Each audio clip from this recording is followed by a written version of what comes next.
Podcast City Network.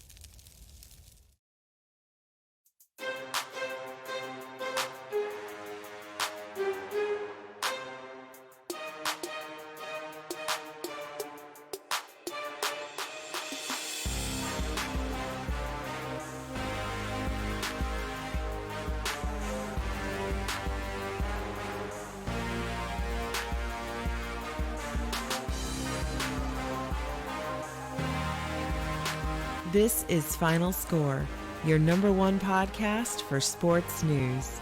Here are your hosts, Chris and Craig.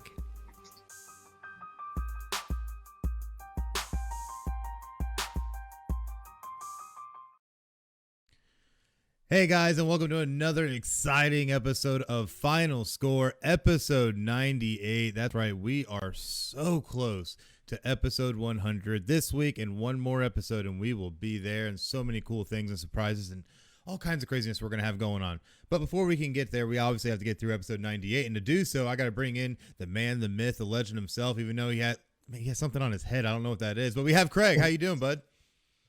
I'm doing great. We are having this is actually a winning team in the NCAA tournament. You got a little something going on back there. I don't know what that is. Hey, we're not known for basketball, so it's okay. Right, yeah. No, I'm doing good though. It's been a wild weekend of sports. I had as much basketball as I could handle over the last couple days. It's been great to watch. But we got a great show lined up today, and it's going to be a lot of fun. I'm really interested. But everybody that's joining in right now, thank you so much. Drop a comment. Let us know where you're watching from. We do interact with everybody throughout the show in the comments and on live stream. So let us know in the comments where you're watching from. And it's going to be fun. Looking forward to it. Absolutely. And a quick shout out to the men already in the chat as of right now. Of course, Meme God Jimmy, a big shout out to you, bud. Always showing your support. Love it. Also, Yuri, thank you for joining us, bud. And of course, JDM, that man. I tell you what, that man. We got to get him back on here sometime. I know he wants to talk some hockey at some point. Jimmy's excited that real life Craig is back. Yes, no pictures of him. Just real life me is back. Yes, but really I'm not gonna lie though. We're gonna totally make fun of that picture a little bit later. But before we can get to that, you got to make sure that you follow us on social media at PCN Final Score on Facebook, Twitter, YouTube, Twitch, and Instagram. Make sure to go on there, give us a like, give us a follow, check out all the great stuff we have. But the biggest thing, check back for those notifications. That way, anytime we make a post or we go live, you will know. And hey, that's a good thing to know, because apparently we're beating out a lot of people these days with getting a lot of these sports stories up, man. We're killing it. But still, as you see above us, though, we do have supporter goals. So if you can, please share and invite your friends. Help us hit these goals, making some headway, but we are not there yet. So help us do that by hitting that like, follow, and invite button. But we got to talk about something that's kind of serious, honestly, and that's the ever-evolving situation surrounding DeShaun Watson, because now the quarterback for the Texans has been accused of inappropriate conduct and sexual assault by multiple women. Right now, we are, I think, up to 12 civil lawsuits with a possibility of another 10 being tacked on. This is interesting for a number of reasons. Before I give my 2 cents, though, I'm going to throw it to you, Craig. What do you even think of this whole thing now? It's kind of weird. At first I was thinking that it's not this topic is always a serious topic. Let me just start with absolutely. That. It's always a serious topic. But when this came out, I was like, okay, this is probably really nothing. It's maybe a he said, she said thing. And then a few others came out, and now it's basically just been a waterfall. It's been an avalanche of accusations. So really there's really not a whole lot to like dive into as far as facts are concerned until the NFL does their review, and they haven't even started that from my knowledge. Kind of updating myself here, the most up-to-date info that we can get, but I haven't really paid too much attention to this, to be honest with you, because I'm not in the market to throw out speculation and all that kind of stuff. I would much rather figure out what's the actual situation going on here, and there's a lot of other things. And I think you're going to be talking about it in a second. So I don't have a whole lot on it because I haven't paid attention to it, but also there's no review yet. So this is a lot of he said, she said, but it's also something that his agent, I love that. I wish I had the tweet. I didn't remember until just now. The tweet that DeShaun Watson's agent put out, basically talking about this is a very serious issue and we do want to make sure that the victims are heard, but we also basically it's talking about we also need to treat the same people that wrongly accuse others and treat them the same way that we do when people are accused. Absolutely. Absolutely. And that's the thing is that I always try to look at things from a stance of trying to approach it with honesty. You're going to have people that are going to be honest. You're going to have people that are going to be dishonest. That's true of just about everything in life. However, looking at this kind of situation, what's most interesting to me with this situation versus most other situations we've seen happen with these types of allegations, these types of lawsuits, it's a crazy and sensitive situation, yes. And obviously we do not want to take away from what may or may not have happened to any of these women. But at the end of the day, the timing is interesting, given what's happening with DeShaun Watson in Houston. There are people already saying that this is some type of smear campaign right now to try and discredit DeShaun Watson, to either force his hand to play in Houston or to force Houston's hand in trying to get rid of him. And what's interesting is there are already purportedly a lot of teams that are monitoring the situation, that are looking for a quarterback. Even my Philadelphia Eagles are even known right now to be watching this because they might try to make a trade, and they have tons of draft capital, all kinds of things going on, and other teams do as well. So, when you look at the business aspect of football and how that ties into this, it kind of, looks kind of scummy. But at the end of the day, like I said, we're not going to discredit these people or these women, and there's still going to be an entire investigative review done by the NFL. This could even lead into more of a back end, law enforcement involvement, possibly. Who knows what's going to happen? A lot of it's still fresh. A lot of allegations still coming out. Who knows? This is a very crazy situation. And I remember, I think it wasn't even, but last Tuesday or Monday when this broke, and I was taken aback because anything I've ever heard of DeShaun Watson has always put him in a very kind light, as a very caring person, all that kind of stuff. But you never know how people are behind closed doors. So we'll end up getting a lot more on this, I'm sure, in the coming weeks, if not even months, because this is probably going to take some time to kind of meddle through. But man, this is crazy. This is so crazy. Yeah, and one of the things, part of what you had just mentioned, why I didn't want to dive in too early, because I wasn't sure where you were going with that segment right away. So, but as far as other teams and their interest, let's put the ugly truth out there. Unless something criminally happens, DeShaun Watson's trade value is not dropping. The teams that are interested in him are still interested and want to trade for him because of what he does on the field. They could care less about what he does off the field, unless you're a guy named Isaiah Wilson, which we'll talk about him a little bit later in the show. Oh yeah. But unless you're doing something completely absurd, you're still gonna have he's still gonna have a team. Now, there's a possibility all this is coming out because they're trying to get him to actually play in Houston, even though he swears he's not going to play in Houston anymore. He's going to sit out. I don't really know, but all I know is that the other teams that are still in the market for him are still in the market. They've just said that their anonymous sources have been quoted proceeding with caution. You're just waiting until this all blows over, and then you're going to hype up the train again. Let's just be honest here. That's how the NFL cog machine works. You're going to have guys that get into these types of situations, and if they're really good on the football field, they're still going to be playing. It's the guys like the Ray Rices that do something very extreme that actually takes them off the field. Most other guys, hell, even look at who's the guy I'm thinking of from the Chiefs? Tyreek Hill. Was that Tyreek Hill that did that? I was thinking of somebody that played for the Chiefs that went somewhere else. Oh, Kareem Hunt. Kareem Hunt. There we go. That's what we're looking for. Well, Kareem Tyreek Hill Hunt. had allegations against him as well, and that just there's goes a to lot show, of people too. on the Chiefs that had there's a lot of people on the Chiefs that had some allegations, but look at Kareem Hunt. He was like thrown to the Wolves, and then he basically sat out a couple months and then re-signed with another team, and it never really was a thing anymore. That's what's going to happen with DeShaun Watson. This is eventually going to blow over. Right or wrong, it's going to blow over, and DeShaun Watson's going to be playing somewhere else next year.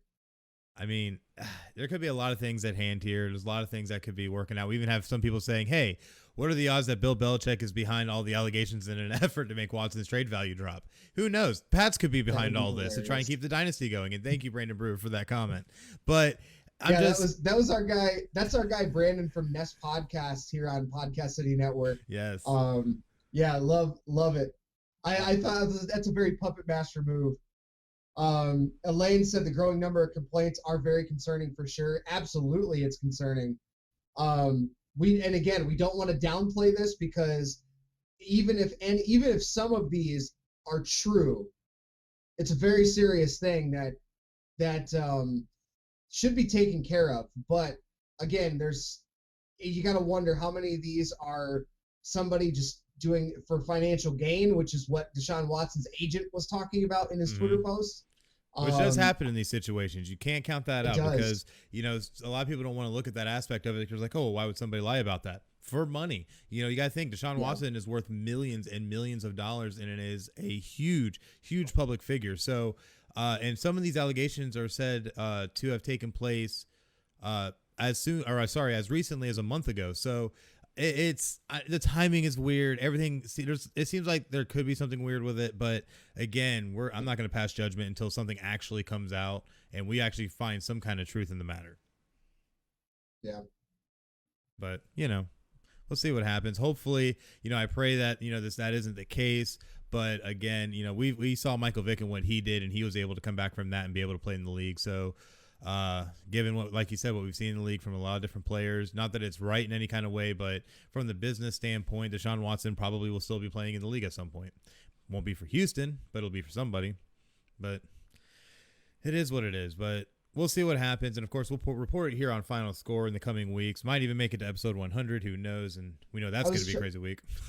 Yeah, I was trying to think of the player that was wrongly accused of rape, and then he had to go to prison for it. And his name's Brian Banks. I knew it was rattling around in my head somewhere.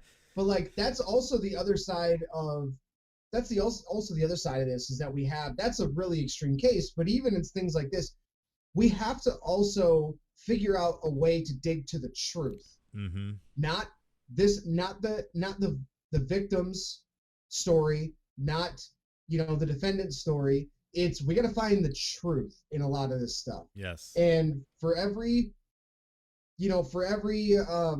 case like this that turns out to be true, every so often we also do get people that are wrongly accused and have to suffer the consequences. So it's one of those sad things. So hopefully it's not one of those like it's a damned if you do, damned if you don't thing. You really don't want this to be true, but you also you really don't want this to be false either, because you don't want it to be brushed under the rug, like Hollywood does with their, never mind.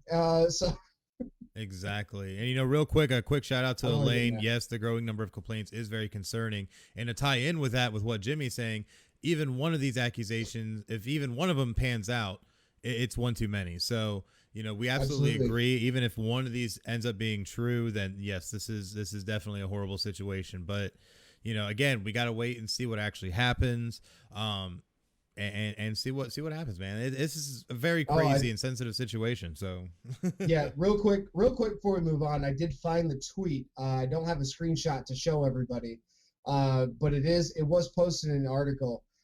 He said it's David is his agent. I'm not going to try to pronounce his last name, but his tweet said, "Sexual assault is real. Victims should be heard, offenders prosecuted. Individuals fabricate stories in pursuit of financial gain often. Their victims should be heard, and those offenders also prosecuted." I simply hope we keep this same energy with the truth. Yes. Yes. So that's what he's saying, is that they've come out.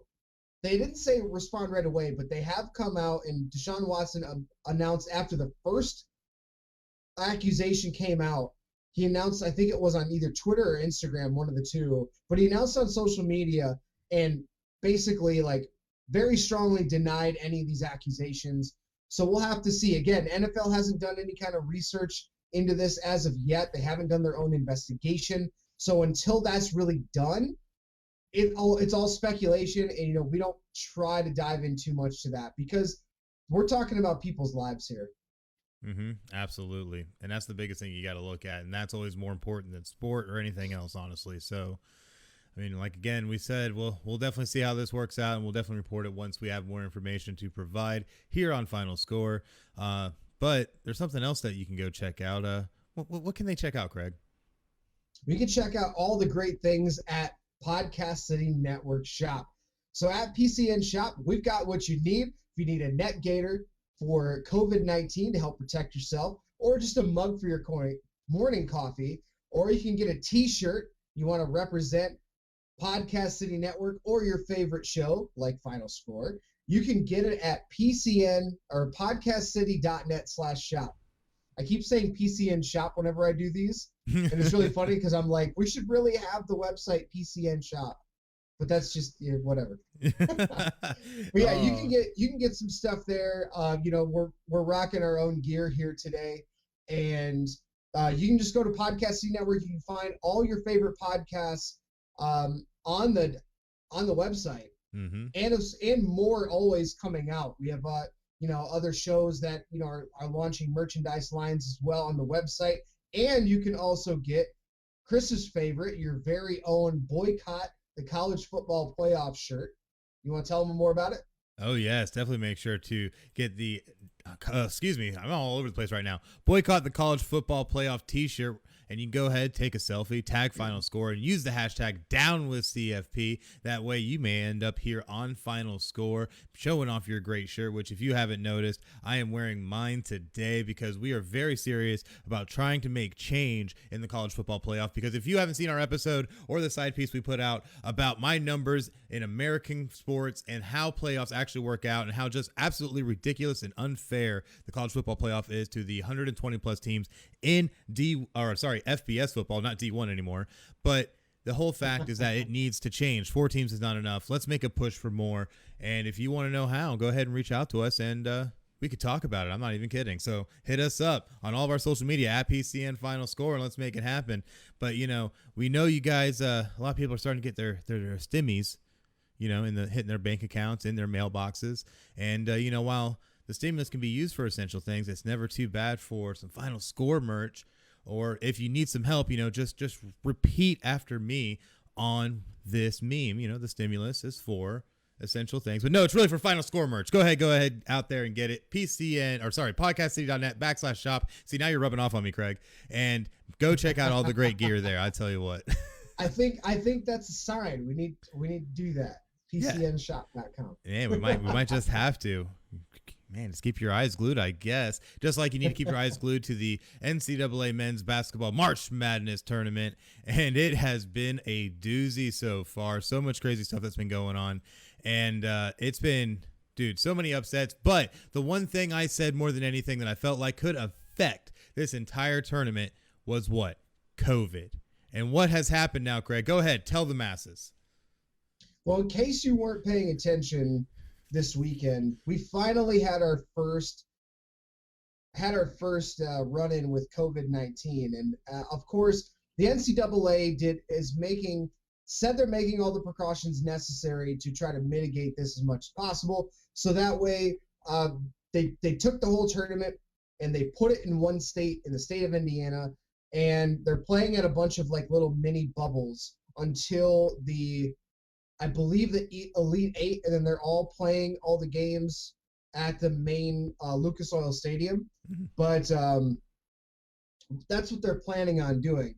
So VCU and Oregon, it was a 7-10 matchup. I think it was in the Eastern bracket. but that game was actually ruled a no contest.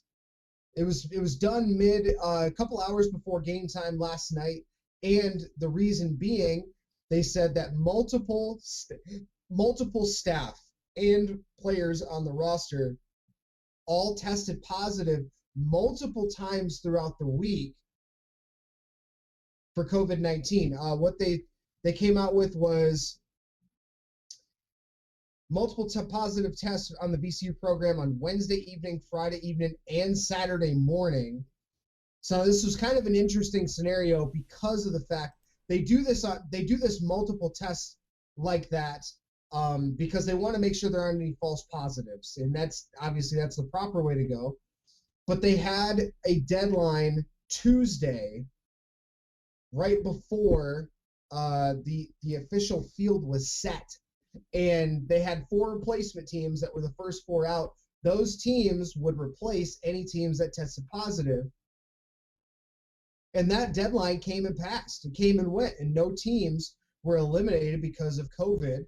So this is kind of the risk that we run at this point.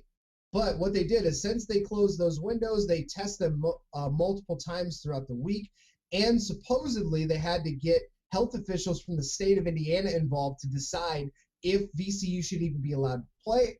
They decided, along with the NCAA, that they should not. So the no contest means that Oregon officially wins 2-0, which is the weirdest score you'll probably ever see. Well, one basket, college basketball. right? Yeah, it's one basket. So what happened is they could have. There's rumors that they could have fielded enough people to play, because you only need 5 and somebody to coach. But they decided that it's too risky, and it looks like that the situation in VCU is spreading. Now, there's actually more information on this, or at least a story. Matt Norlander at CBS put out an article late last night. VCU also put out statements about it. They said they did not break any protocols while they were in the bubble. They want to make sure that's very clear. They didn't break any rules while they're in the bubble. They didn't break protocols. But VCU thinks that the positive test may have come from a problematic hotel stay before the Atlantic 10 Conference Tournament title game in Dayton. So that's some of the. We're going to find out more information throughout the next couple days. But that's what we've got so far, is internally VCU's wondering if the A10 title game is responsible. But there were other teams that were available also there at the hotel, such as 9-seeded St. Bonaventure, which ended up losing to 8-seed LSU. But they said that one source from VCU said that they're surprised St. Bonnie hasn't had any positive cases. But it's kind of weird. You really feel bad for the players and for the players involved with VCU, because you work so hard to get to this tournament, and everybody's had the craziest year in college basketball. Oh yeah. Having to navigate through this pandemic that we're still in, and you get all the way to the tournament, and then you're told you can't play anymore. But it's unfortunate, but this is kind of what we've been having to deal with over the last year in our world. So I don't know if I don't think any more cases will happen, but it's possible. First round is probably where you would see a lot of those things, and now that people are more and more in the bubble, you probably see less and less positive cases, if any at all. So I don't know if it's going to happen, but it really sucked for the players at VCU. Absolutely. And you never want to see this kind of thing happen and work out this way. And my biggest fear going into this thing, and I said it many a times in the lead up to this tournament, that the first round was going to be your biggest problem in every single way, just because you have so many teams that are having to literally switch in, switch out, play these games, try and knock it out. And now we're seeing that the effects of that, and given the amount of given the amount of huge upsets that we've already seen happen, which we'll get onto in a little bit, who knows what could have happened if this game was played. So it just goes to show that COVID, again, ended up being a huge factor into the tournament. Obviously, like last year when the whole thing got canceled, now we're seeing it taking out teams. It's, I don't know if this will end up being the end of it either. So, I mean, we'll see more as it moves on, but talking about these upsets, man, there was upsets galore. Did you see these? I did. I watched a lot of basketball over the last, definitely yesterday. I did unfortunately have to work Friday, so we're not able to watch a lot of the games Friday, but I did watch a lot of them yesterday. Some of these games were wild. Obviously, the biggest upset of the tournament, one of them is number 15 seed Oral Roberts, taking down number 2 seed Ohio State.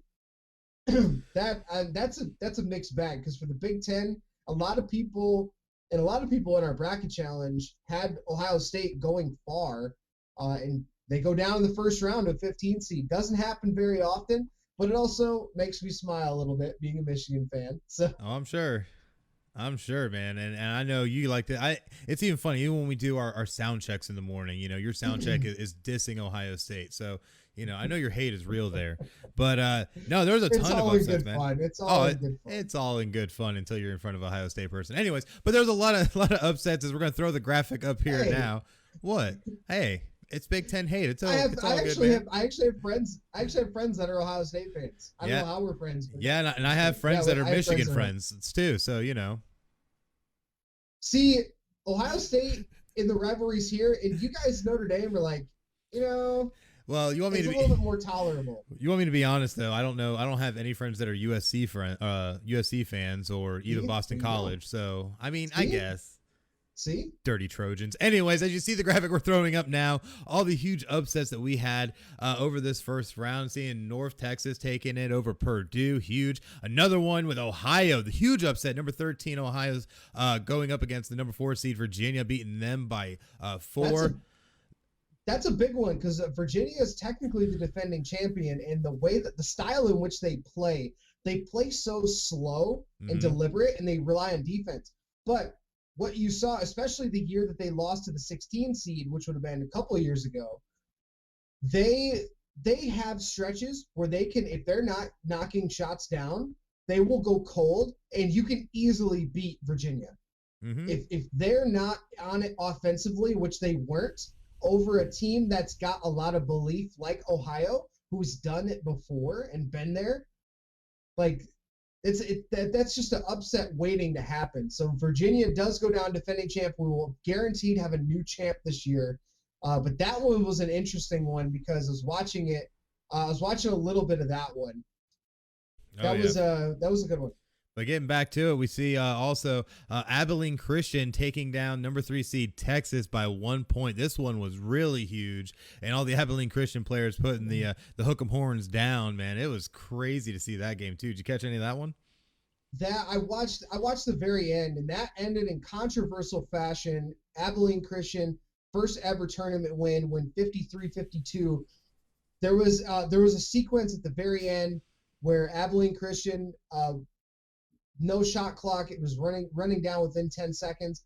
They go up for a layup. It's blocked, but it's still in play. And Preston from Abilene Christian goes up, and he grabs the rebound and puts it right back out as a shot.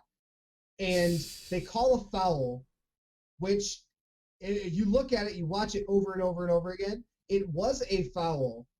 However, at the end of the game like that, most referees don't call that. Like that's a play on. You let it play out because of the fact that it's so close to the end of the game. You don't want to be the one to dictate, as a referee, you don't want to be the one to dictate the outcome of the game like that. But they did end up calling the foul. Preston did knock down both free throws to put the Wildcats up by 1. And Texas, they were a team that I had going very far in the tournament. I kind of felt, based on how the bracket was going to lay out, that Texas could make a deep run. They were one of the best teams in college basketball to start the year. Just like everybody, they went through a few rough stretches, but really thought they would perform a lot better than they did. But hey, hats off to Abilene Christian, the 14 seed. They move on to the round of 32. They're actually going to play against 11 seed UCLA, which was another big upset. They had a first 4 game against Michigan State on Thursday, and that game actually gave them momentum. It's been pretty common now. We see some 11 seed teams that play in the first four get on a roll and make the Sweet 16. That's not been out of the question. So UCLA beats BYU. They take down, I thought BYU was a little kind of outmatched no matter if they played Michigan State or UCLA anyway. Thought that would have been a good upset potential game. So it's going to be Abilene Christian against UCLA coming up tomorrow. That's going to be a lot of fun to watch. Oh, yeah, for sure. And we'll definitely see how a lot of that will work out. Man, I really can't wait. It's going to be some really good stuff. But you also got some other ones, a couple upsets, not quite as big as some of these other ones we've listed, but Maryland taking on UConn, beating them by 9. Of course, Oregon State upsetting number 5 seed Tennessee 70-56. Oregon State, man, making some waves there. It's crazy. Yeah, they made a deep run in the Pac-12 tournament, and they weren't really a team that people were expecting to even make it to the tournament, but they made a deep run in the Pac-12 tournament, won it, and then how about a Rick Barnes team? How many times have we seen Rick Barnes teams be so highly touted going into these tournaments and then fall flat on their face? Mm-hmm. It's almost seeming like it's a Rick Barnes special to be a higher seed in the tournament and then not go very far. So Tennessee, again, one of the other teams that have at one point were in the top 5. They were one of the top teams in the country in college basketball, and they just came out. They played flat. They did not. They let Oregon State hang around, and then you saw they went down. The Syracuse game was insane. Buddy Boeheim went off. He had over 30 points. Was completely on fire. San Diego State was another team that had some potential to be dangerous, but that they end up going down in the first round. Syracuse moves on. Maryland and Rutgers, a couple of Big Ten teams winning in their 10-7 matchups. Maryland over UConn, that game I did watch, and then Rutgers over Clemson. Really slow, again, low-scoring game, but that's exactly how Rutgers likes it, and you see what happens. So now we got a couple of upsets. Games today start at 12 o'clock. The first one is Illinois and Loyola Chicago. That's gonna be a fun game to watch. Loyola Chicago won their first round matchup against Georgia Tech. They looked really good in that game, but they're gonna have a bigger test in Illinois. That's gonna be a really good one. A couple others going up too, but I'll let you go ahead and cover those. Absolutely. Definitely going to be some interesting ones that are going to be coming up today. But, the biggest thing I see in this is no matter how you look at it, we don't know how this is all going to turn out, because I hate trying to even give any kind of predictions, even go over games anymore, just because of the fact I feel like COVID is not going to be done with this tournament, man. Flat out. I don't think COVID is going to be done. I think we're still going to end up with a lot more issues that are going to stem from it. And who knows really what's going to happen. And I'm still waiting, and I know maybe this is just the, negative side of this, is that I still think that we could end up with this entire tournament canceled before we even reach the Elite 8, before we maybe even get to the Sweet 16. So, I don't know. Maybe that's just me being a negative Nancy. I don't think so, because they're doing the bubble format, and they're keeping people pretty isolated. It's possible that we could see another team maybe test positive, and things kind of happen, but that'll be really interesting, because if a team does test positive from here on out, unless you're Oregon, you have played against other teams already. So now you got to worry about, that's the one thing that I think about, is when this story came out about VCU and Oregon, is not only, I'm thinking more about contact tracing, because that's another big thing as well, is you got to think about, where was it contracted? You never really know. And but that's where's the best possibility? Where's the best possibility could have been contracted? In the bubble? Probably not. But if it was, now we've got what you're talking about. That's a possibility. Exactly. But as far but talking about the games today, I'll just give you a quick rundown of my predictions for this game, just of these games for today, or the round of 32, I should say. In the South, 1 seed Baylor, 9 seed Wisconsin. Wisconsin actually scored 85 points in their first round, which is very surprising, because they've had a lot of offensive struggles this year. Baylor is just one of the best teams in college basketball. I think they take that. 5-13 matchup, Villanova, North Texas. This is going to be a very good – this whole bracket is going to be a really good bracket to watch. I think North Texas has a chance. Like, they came out and they beat a much bigger Purdue team. Villanova's not the same Villanova team that we've been accustomed to seeing in the tournament over the last couple of years. It just their window kind of closed there. So I would not be surprised to see North Texas make it into the Sweet 16. My favorite matchup in this bracket is going to be the 6-3 matchup, Texas Tech and Arkansas. Texas Tech is a scrappy team. They play great defense. They seem to know how to win games. And Arkansas, it's a track meet. Like, that's what Arkansas wants, is a track meet. But I think Texas Tech does what needs to be done, plays enough defense, scores enough points, takes down Arkansas.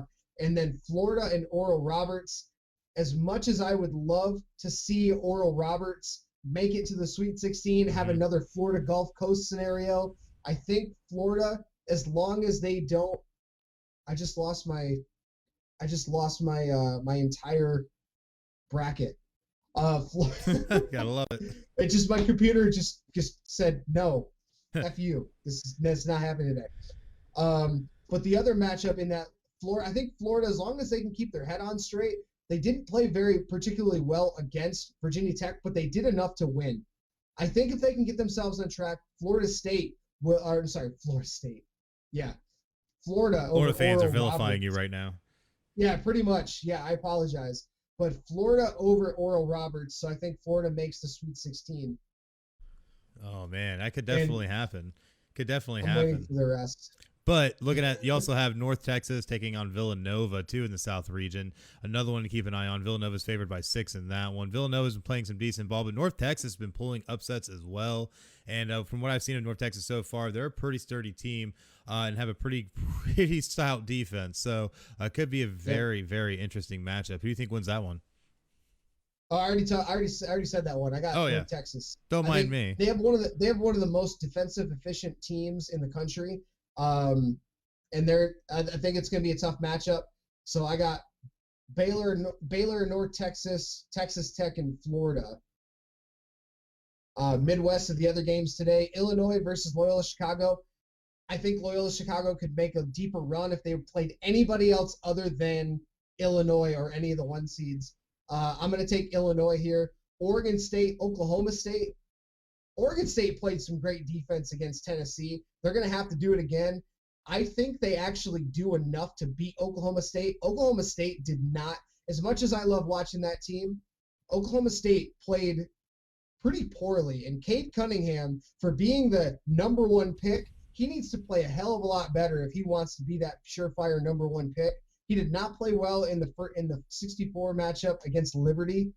So I think actually Oregon State makes it to the Sweet 16. Oregon State over Oklahoma State, so it'll be Illinois and Oregon State. 18-12 Oregon State.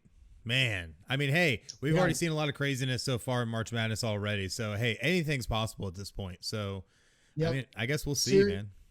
Syracuse, West Virginia. If Buddy Boeheim has another crazy game like he did, Syracuse got a chance, but I don't think it's going to happen.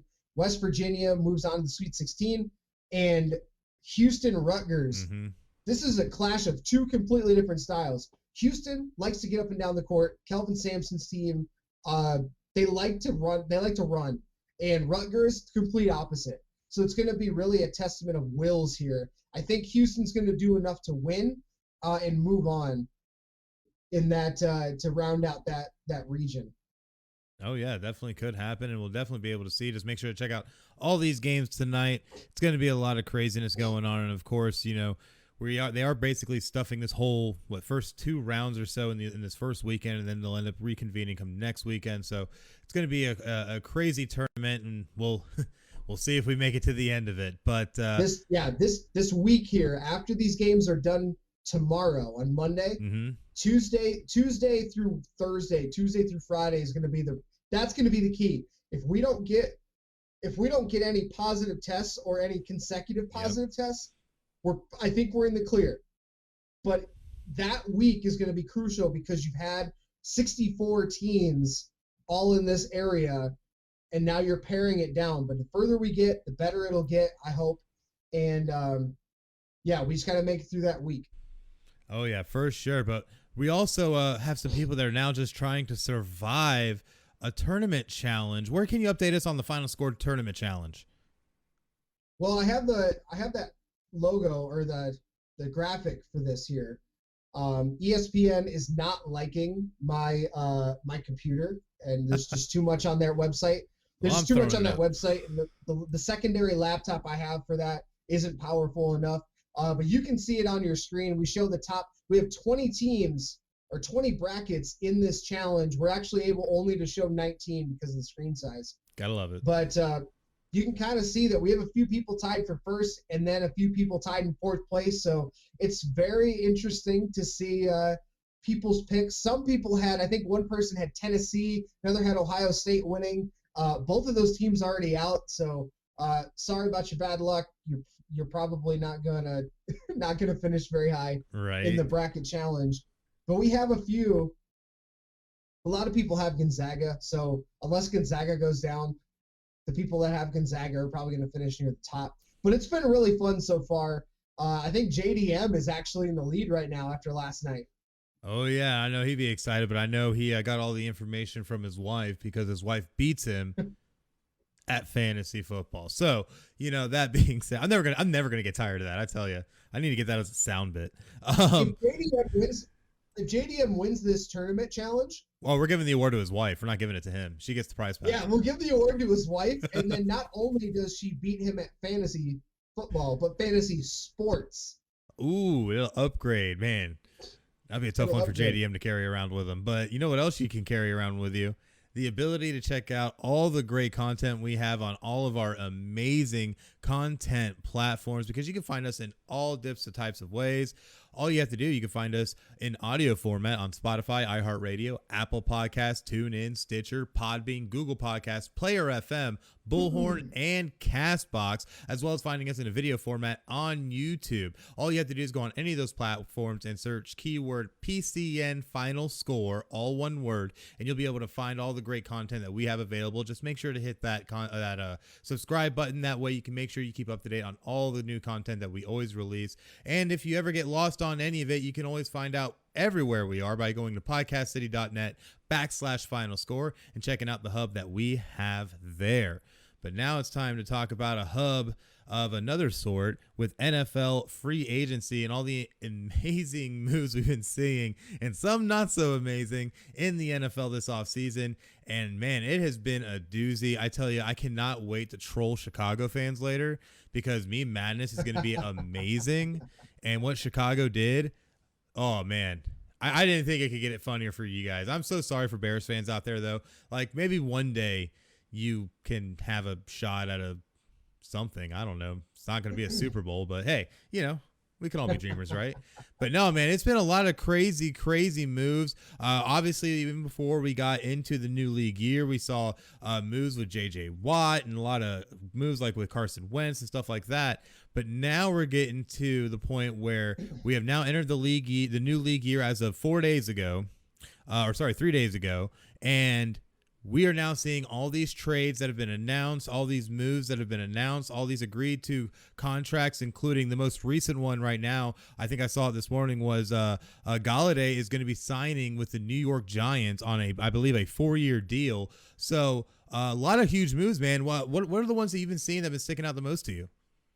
Well, really, I want to start with that one, the Kenny Galladay move, because I was a little surprised at first. And I was like, really? You want to go to the Giants? Yeah. When I saw how much he was getting paid.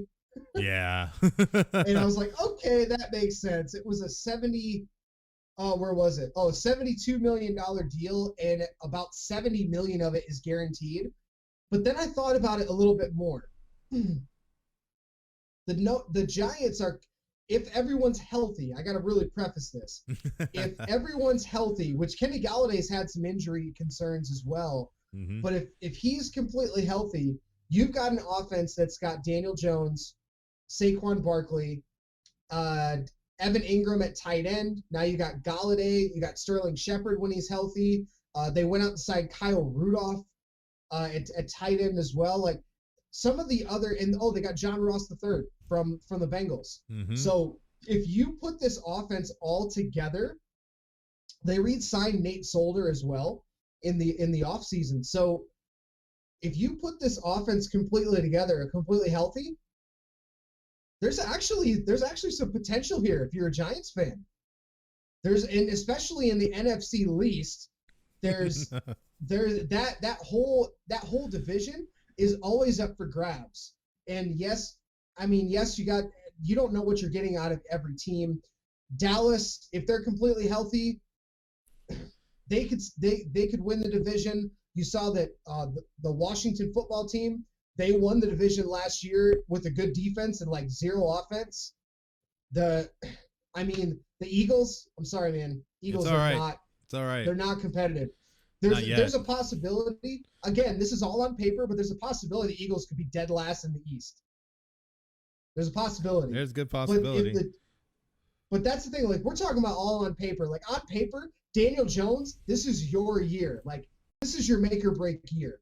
Because if I'm not mistaken, he's going to be a free agent, or he's going to come up. His next contract is after this coming season. Somebody can correct me on that if I'm wrong. But that's going to be really interesting for Giants fans, because this is the make or break year for Daniel Jones, assuming everybody's healthy and you go through it. But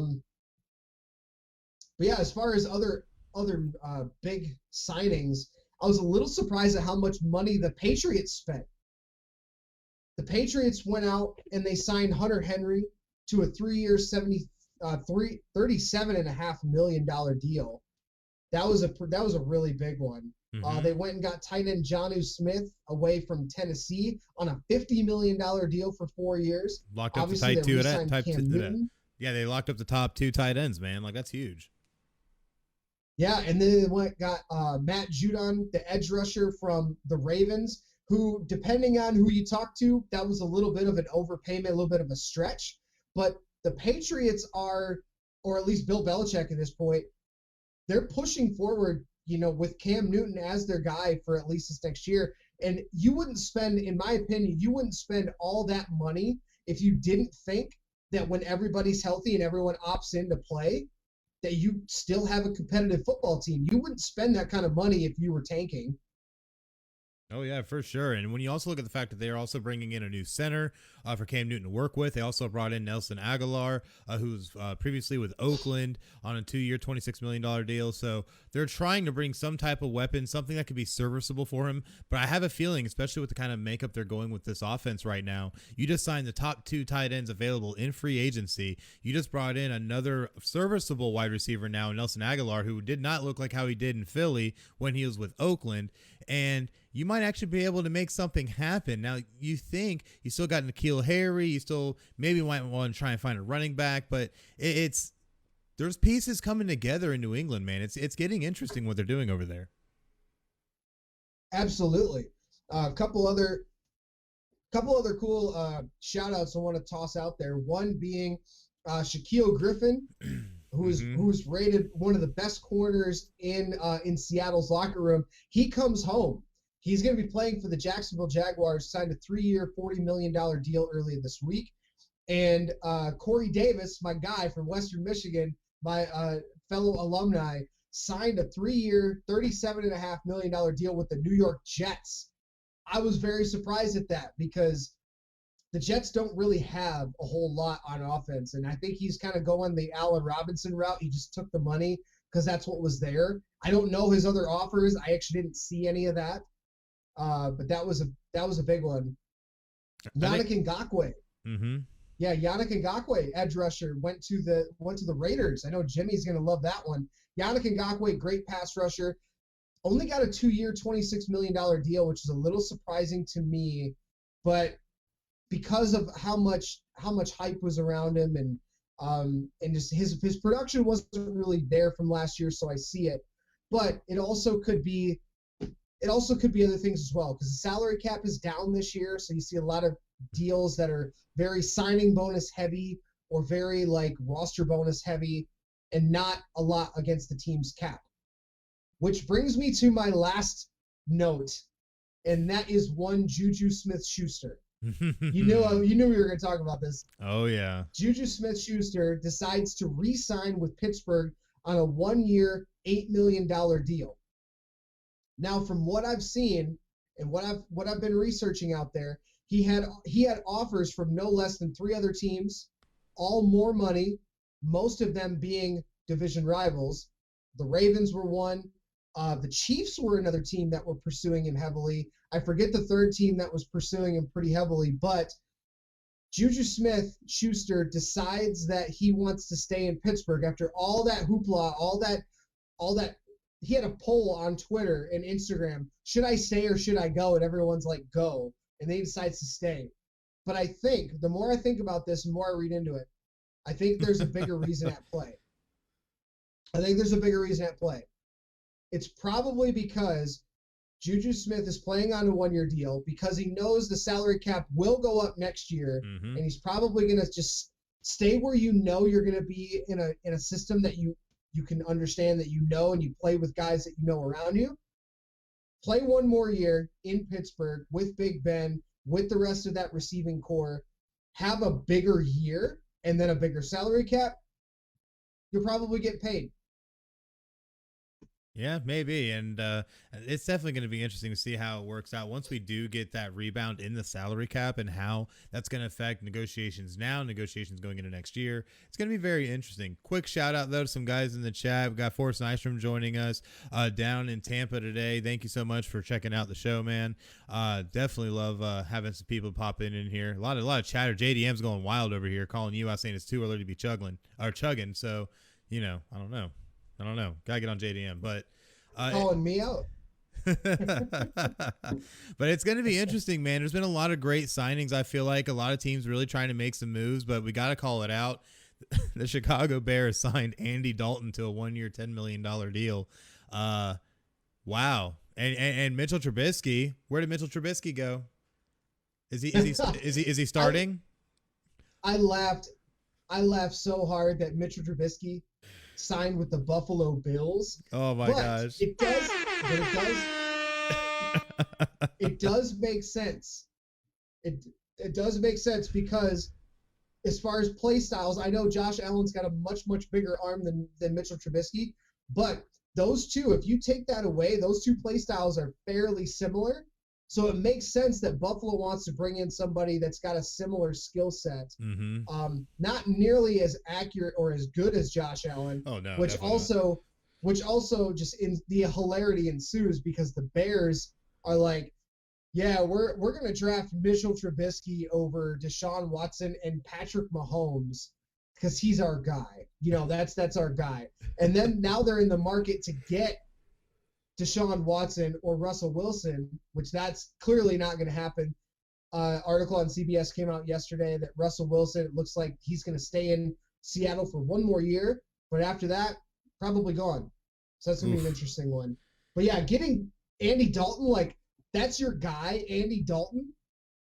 You're going to have Andy Dalton and Nick Foles, right?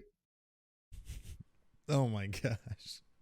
I mean, hey man, if they can find a way to make it work. At least his hair matches with the getup more than it did in Dallas. So there's that, right? That was the perfect marriage, him being in Cincinnati, because it's just like, oh, I know. Is it a helmet or is it hair? Helmet or hair? Oh, it's too good, man. And there's going to be a lot of moves still to come. But with that in mind, who do you think are still some of the biggest free agents available? Biggest free agents available. I know Melvin Ingram's at the top of a lot of people's lists. That's going to be a big one. There's rumors that he could be he's being closely followed by the Ravens. So that's one because they did lose Yannick Ngakoue, and they're looking at a couple of pass rushers. One other one being Jadeveon Clowney. He still is a free agent. As far as on the offensive side, Alejandro Villanueva, the longtime Steelers offensive lineman, he probably will go back to Pittsburgh. There's reports out there that the Steelers have been in conversation with him about coming back. But there's a few others. Kevin King is a big one that is still out there.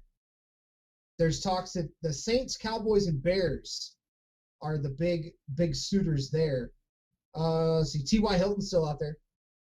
Yes. That's the other big one, I think, in my opinion. T.Y. Hilton, I think he could really, if he can go to a spot where he's the number 2 receiver, he's never been a number 1 in my opinion. There's just too many.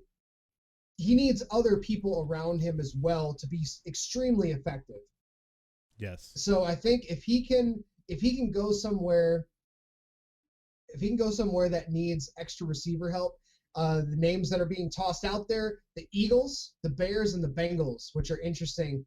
I see the Bears most likely out of any of those 3 teams, just because you don't know what's going on with the Eagles, or you don't know what's going really on with the Bengals. They're getting rid of players left and right. They got rid of Ryan Finley, they're one of their quarterbacks.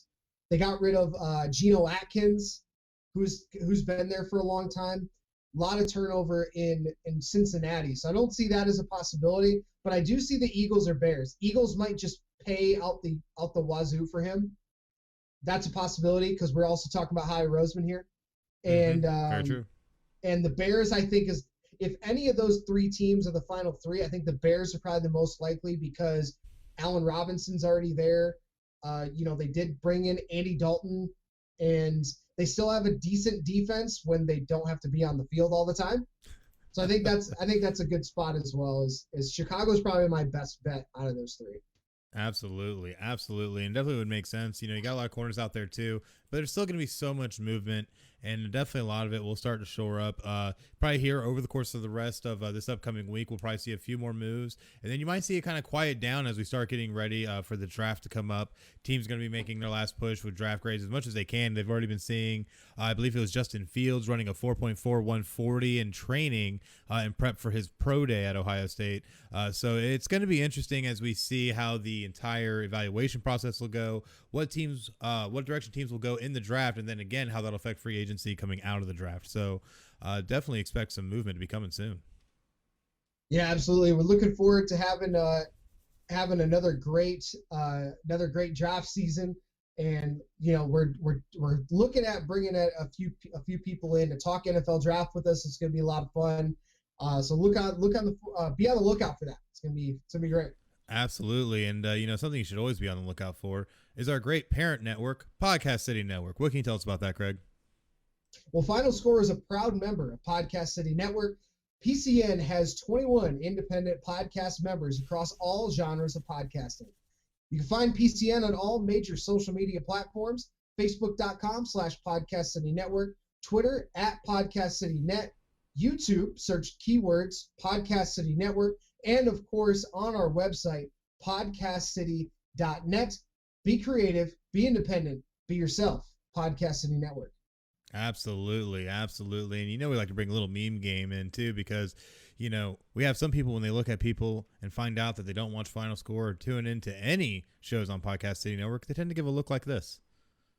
So, I would too, typically. And then usually I follow it up with a business card. So, see what happens. But definitely, if you do not watch Final Score, or if you do not watch any of our other great shows on Podcast City Network, definitely go check them out. There's so many of them. We're well over past 20, and there's definitely more to come. So definitely make sure to check it out. So much great stuff going on. But now it's time to talk, or I should say, show off a little bit of meme madness. We already kind of primed it with Podcast City Network, baby, but there's some good ones today, and I tell you what, they are pretty damn funny, because we were talking about Oral Roberts and how that kind of affected a lot of people's brackets. Kind of looked like how this did when Josh Norman had to take on Derrick Henry. Just saying. That was great. I think that was one of my favorite ones so far, other than the one the Chicago Bears fans that do watch us are going to completely hate me for later. But to get down to the real math of it, a whopping 13,992,289 brackets picked the Buckeyes to beat Oral Roberts. That was 95.2% of all brackets. Isn't that absolutely insane? So, yeah, no perfect brackets, and that was before all the other upsets. So, hey. Yeah, I think ESPN said last night the final perfect brackets went down with Abilene Christian and then one of the other games as well. Oh yes, absolutely. So there's no more perfect brackets. Absolutely, no more perfect brackets, which is actually perfect because, where we're at now, you can go ahead and just take that bracket and throw it into the fire. Because it pretty much happened so quickly. So many hopeful people, and then all these brackets just burnt right up. But, one person that we saw keep it cool through all of it was you, Craig, because last week, we talked about Dak Prescott and March Madness, and hell, we could have talked about a zombie apocalypse, man. You just had that same great smile throughout the show. That's the moneymaker. Man, you know what? You're so cool, calm, and collected that, even if we were to present you with war, a tidal wave, or a nuclear explosion, I think you'd still smile through it.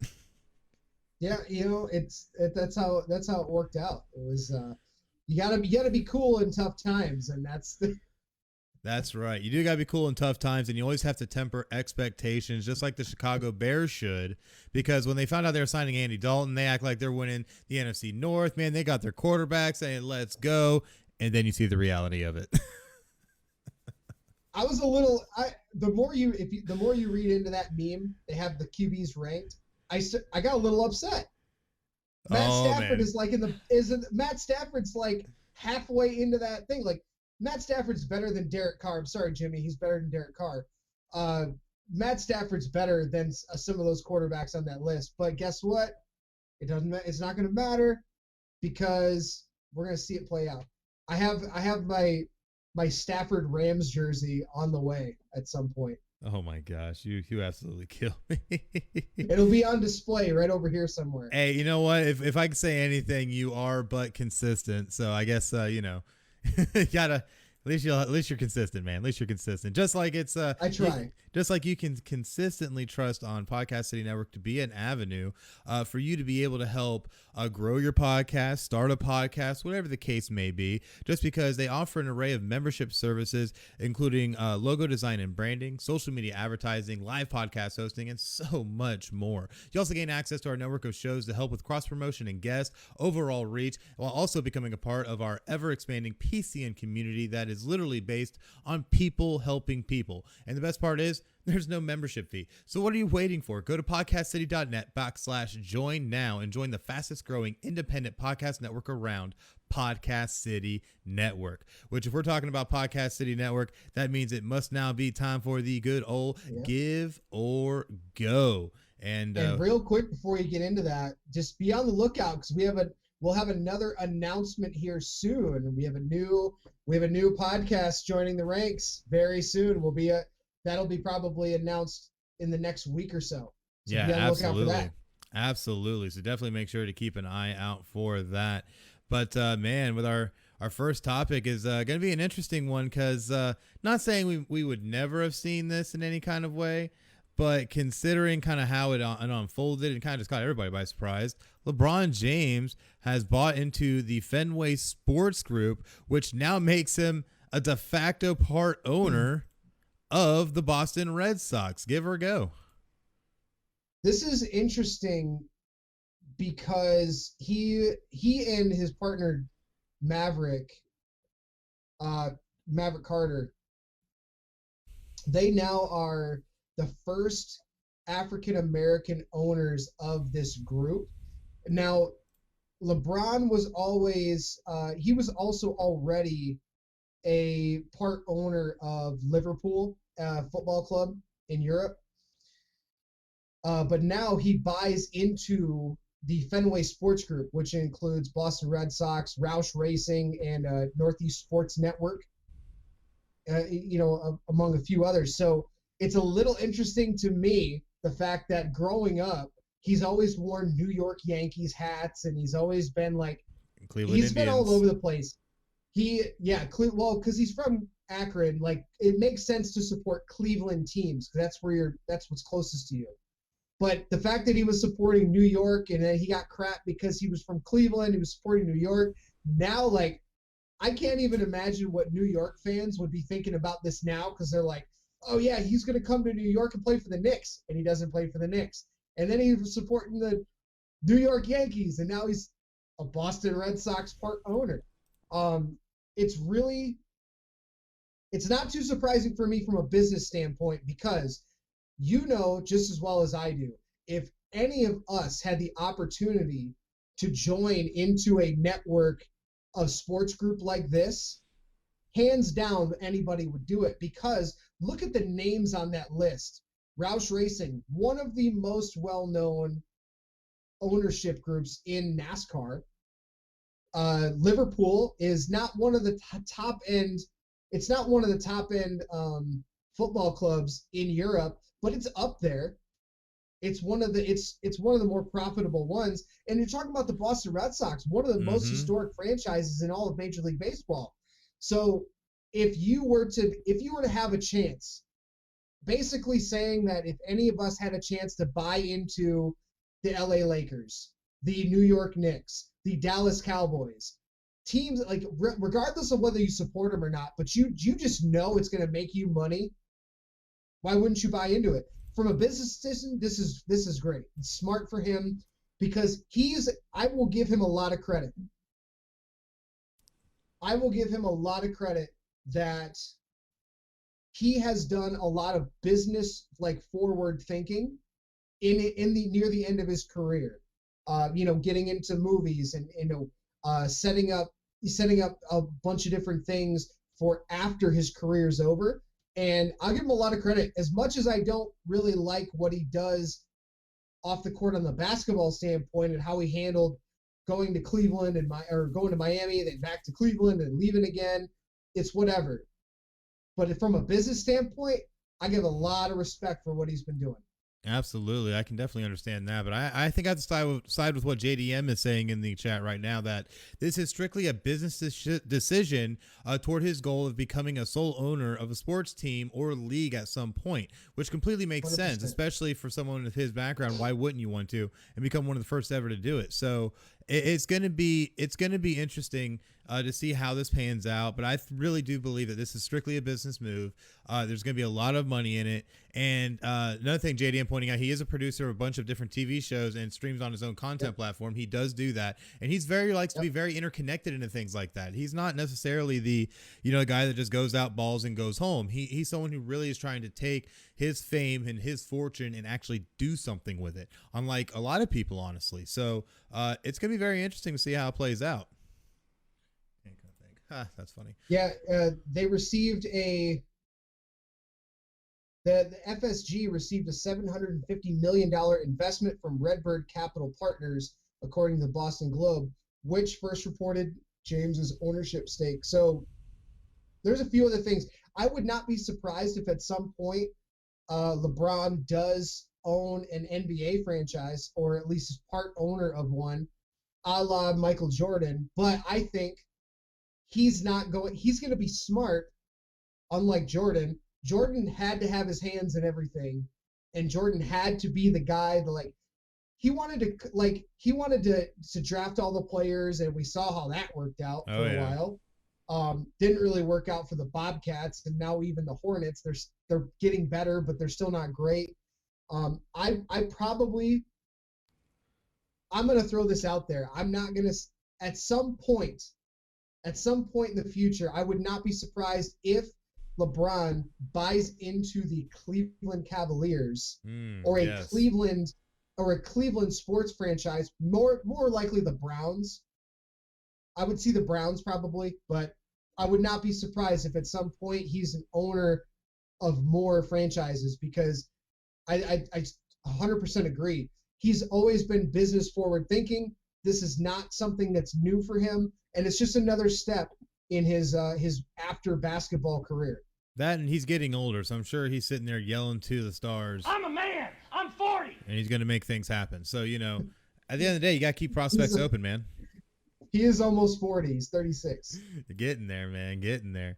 But next Give or Go topic, former first-round pick Isaiah Wilson was just released by the Miami Dolphins. He just got traded. Give or go. He lasted a whole 3 days. Yeah. And now this to me is your NFL career is over. Like, you have not even played a full year and your career is over. I hope you enjoyed it while you had it, because he was a first-round pick for the Tennessee Titans, number 29 overall in 2020. Mm-hmm. He didn't play very long because he had a bunch of run-ins off the field, and then Tennessee traded him to Miami not only a few days ago, And then supposedly it's not, Instagram is one thing because there's Instagram videos of him dancing on top of a car, vaping out of a pen in like a topless Jeep, driving around Miami. But that's not the problem, other than the fact that you have to still have a license to do that in Florida. You can't just do it. But the Miami Dolphins said it was a few other things. He was late to his physical. He was late to his like orientation that he had. Like he wasn't basically showing up. So basically after 3 days, Miami goes, yeah, you're not even fucking worth a 7th round pick. Get out of our face. It's kind of surprising that they were like, yeah, we did everything we could in 3 days. But maybe they didn't realize it until he got in-house and they're like, man, we really fucked up. This is not, we shouldn't have traded for him. Right. We shouldn't have traded for him. Like, this is a disaster. So I honestly hope that he gets this help that he needs. But he's a young guy, who doesn't do that at that age where you're out, like, you're smoking weed or going out partying and doing stuff. Like, guys in their early 20s with a lot of money, like, this is a possibility. I just hope he gets his life back on track, but I think his NFL career is done. Already. Yeah. I have to agree at this point because you can't expect to have these kinds of what would be considered quote unquote disciplinary issues and expect to be able to have any kind of a fortuitous career, because if you can't get yourself under control when you're on the level of making millions of dollars, even in your 20s, teams are not going to stick by you. They're going to be like, all right, sayonara. The only person I've seen any kind of team invest in was Josh Norman, and we see how that all went. And nothing against Josh Norman, but at the end of the day, the guy couldn't get his shit together. So if you can't get shit together, you can't expect to last very long in the league. Just sad truth of life. Talking about man. Josh Gordon? Yeah, Josh Gordon. I thought you said Josh Norman. No, Josh Gordon. Yeah. No, yeah, the wide receiver out of Cleveland, formerly Cleveland. NFL's got to really rein back on the weed part. Like, yeah. Josh Gordon should have been playing. Like, there's no reason Josh Gordon shouldn't play. Just because he tested positive for weed. Oh my God! Even if he's got a medical license for it to be able to have it, NFL is gonna go, you can't do that. Exactly, ridiculous. Weed's not gonna, like, these guys go through so much pain and agony on a football field, like. And narcotic pills are a better idea. You know what I mean? Yeah. Let's push a bunch of what's the shots they get in the locker room? Oh, cortisone shots. Yeah. Let's push cortisone shots and pills, but let's say no to weed. Gentlemen, let's broaden our minds. Yeah, that's just the dumbest backwards stuff in the NFL right now, is how they're having this war on weed, and it's like, you realize weed isn't as bad as prescription pills. Just saying. Literally, weed has caused 0 deaths in the U.S. 0. But you know what? Talking about things that also don't make sense. How about the NCAA women gym versus the men gym in the bubble for the March Madness tournament? So I threw this out there very last because I wanted to throw it in the previous segment with college basketball, but this is a 2-part story. So one of the athletes from the University of Oregon women's team, I forget what's her name. Oh, Sabrina Ionescu. I think I said that correctly. But she was there. She basically posted a video on TikTok about the comparison between the men's weight area and the women's weight area. The women's weight area was one little rack of dumbbells, and that was kind of it. Like, they had a couple of stretch bands or yoga mats or something. And the men's side took up a whole, section of like what are those event centers. Mm-hmm. It was this whole big area. So the NCAA immediately came out and it's like, oh no, it wasn't a space. It wasn't a fact that we didn't put money into it. There wasn't any space. So then she put out another video and going, oh, no space, and then showed this huge empty area and be like, men's, and looks over and goes, oh, look at all this empty space here. And everybody, like, it took to Twitter like wildfire. It just shows the NCAA's hypocrisy. They talk about equality. They talk about being what's best for the student athletes, and they're making money hand over fist on this tournament, and the players don't get to see any of it. They don't even get the proper treatment, and there's rumors about different COVID tests that the men's ones are more reliable, and they're the better tests of the two. The women's they just get whatever. Like, that just doesn't make a whole lot of sense to me. If you're preaching equality, put your money where your mouth is, get your fucking shit together, and treat the men and women equally. I know there's more money involved in the men's side. Everybody understands that. Everybody knows it, but it doesn't make it right. No, it doesn't. And you're talking about college athletics. This isn't professional athletics, so there shouldn't be a disparity whatsoever anyways. But it even gets as far down as the actual swag bags they're receiving from the March Madness tournament. Now, if you're not familiar with swag bags and how that works, when you're in college athletics and you make any type of either A, postseason tournament, or B, a postseason playoff game, bowl game, etc., you typically are given a swag bag, quote unquote, from the sponsors of that particular event. So if you make the Rose Bowl game, guess what? You're going to get a whole Rose Bowl swag bag that's full of all kinds of crazy stuff. And these are usually done up, like I said, by the sponsors or the one that puts forward the money to be able to treat these players as they come in. Now, I've seen some ones that have been absolutely horrid. I've seen ones that had PlayStation 4s and stuff in it. So, I mean, crazy stuff happens. But they're even getting down to calling out the swag bags for this year's March Madness tournament, where they actually have a picture up that shows the men, and they get literally 3 or 4 different bottles of like deodorant, face wash, body wash, shampoo, multiple shirts, all kinds of games, blankets, hats, all this stuff. And you look at the women's bag, they got a shirt, 2 water bottles, a hat, a towel, some socks, a wristband, and a drawstring bag, and that was about it. And they're like, they are even giving more substantial stuff in the men's swag bag than they are to the women. Like, come on, NCAA. Literally calling out the NCAA. So you're seeing this go all the way down, and what's even sadder is that this is not the first time we've seen things like this before over the years. And even worse is that it's only until recently we've seen a lot of it getting called out. And it started with the NCAA's treatment of athletes, and now has shown even the disparity between men and women's athletes, because, like you said, men's college basketball makes more money. Yeah, but guess what? You guys are making hand over fist what any of these athletes are getting. You can afford to at least make sure they have the proper amenities and at least make it freaking fair. Come on, they're all competing at the end of the day. Yeah, but on a brighter note, the NCAA did upgrade the women's weight room area. They actually have looks somewhat comparable to the men's now. They actually have multiple weight racks. They have the bands, the resistance bands. They have treadmills. They actually have a lot more stuff.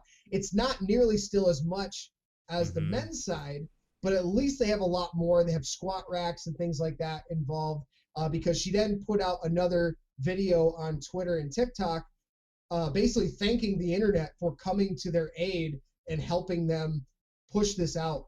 But you're starting to see other players. Isaiah Livers is a big one. During the game, obviously, he has the foot injury. He's not going to be playing for Michigan in the tournament, but he wore a shirt that says #NotNCAA property. Yes. Which I give him a lot of credit for wearing that. I wouldn't be surprised if the NCAA says you can't do that. But I mean, this is just like your point. This is what the athletes are starting to finally put their voices together and starting to actually go, hey, you're not paying us. You're making a ton of money, and you're making money off of our likeness and our images, putting us in these hype videos. And then they have this video about how they care about college athletes. Yeah, it's such bullshit. They do not. They don't care about shit. You know what they care about? They care about making that money hand over fist. And that's all they've been doing. I mean, hell, that's why we came up with the whole model of boycotting the college football playoff that you see on my chest right now, because we believe that it's ridiculous and change needs to happen in the NCAA. So, that's you and I are on 2 fundamentally different parts on that argument. I'm not on that argument. That's fine. It's okay. You can be a part of the machine. We'll fight the machine. It'll be all good. Your argument on that is way different than this argument that I'm talking about. It's the same thing. It all ties into player treatment, because if you're making hand over fist and keeping it to the few elite, what is the difference? There isn't one. But George did say, and he said NCAA didn't do it. They were forced to. You're not wrong, but the NCAA still decided to move forward and change it even if they were forced to, change still happened. That's the point. Oh, absolutely. And the thing is that the NCAA is the sanctioning body, so they could easily say, no, we'll go with someone else. I mean, Correct. It's not that hard to make those kind of decisions, but the money's what usually talks in these situations. And that's usually what ends up driving the NCAA as a whole, no matter what they're trying to do. So it's very sick and disgusting. And hopefully some kind of change can happen on a truer sense sometime here soon. But that does bring us to the end of Give or Go. And yeah, that definitely was a doozy, but not as much of a doozy as the things that you can do on PodChaser. What can you tell us about that, Craig? Well, PodChaser is your daily source for podcast discovery. Apple Podcasts is no longer the only credible place to rate and review podcasts. You can follow creators, browse every podcast ever, and rate and review episodes. We're also on PodChaser. Just go to podchaser.com, search keyword FinalScore, one word.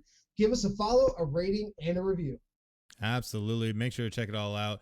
Got a lot of great stuff going on with PodChaser, a lot of great guys over there, so you will not be disappointed, just like you will not be disappointed with the week ahead, because there's definitely going to be a lot of things going on. Of course, we have more college basketball games that are going to be going on today in the Midwest and the South regions, as well as more basketball tomorrow, and then pray that we have no positive COVID test going through the rest of the week. Absolutely. There's so many things to list here. It's a great time for sports right now. There's a lot of NBA games coming up today and throughout the week, big time matchups. Major League Baseball is still doing spring training. Opening day is not very far away. It's just a mere days, weeks away. Honda Classic and golf is going on. Final round is today. NHL, there's tons of games going on today and throughout the week. So you love sports, this is the best time of the year to have it. You got NCAA tournament. The women's tournament starts today, if I'm not mistaken. The women's basketball tournament starts today. And men's NIT tipped off yesterday. The college basketball invitational starts tomorrow. Lots of basketball. If you're a basketball fan, this is a great time to be watching sports. Saying no shortage whatsoever with basketball. Definitely check that out. But you also need to check out all the great sports podcasts that we now have on Podcast City Network, including Not a Hockey Market Podcast, The Nest Podcast, The Rip Griffin Show, and of course, Double Dime, which is now Fixed Edge. So definitely make sure to check all those out. All of them you can find on podcastcity.net, and they have so many different avenues, routes, and areas you can find them in. So I'm sure that they will have a platform that you enjoy most. And you can check out just a great lineup we have at PCN Sports, and it's not over yet because things are in the wings. So yeah. Yeah, we have actually a couple of podcasts that are potentially joining the PCN Sports ranks. So a lot of fun stuff, interesting. So be on the lookout for that. Well, hopefully announcements should be made soon. And yeah, we're having a brainstorming session today. Actually, you and I. This is gonna be great. Oh yeah, we're gonna have a brainstorming session. This is gonna be good. We're really excited about the direction of PCN Sports, and just go and give the shows a like, follow, share. That's really what's gonna help us right now. And I know we got a few people watching. We are also looking for content creators, writers for PCN Sports and the different outlets that we have. So you can actually message us here on Facebook, or you can email us pcnfinalscore@gmail.com or at podcastcitynetwork@gmail.com. Absolutely. And of course, we thank everyone so much for joining us for episode 98. Make sure to check us out next week for episode 99. That's right. We are 99. Almost there to episode 100 and all the crazy stuff we have in store. You guys, I don't even think are going to be ready for it because we're going to hit you like a freaking tornado. So a lot of great stuff. But until then, we still got episode 99. So definitely make sure to join us next week live on Facebook Live, Sunday morning, 10 a.m. And I'm sure we'll have all kinds of craziness to talk about. But until then, I'm Chris, and that's Craig, and you guys have just watched Final Score. Y'all have a great night.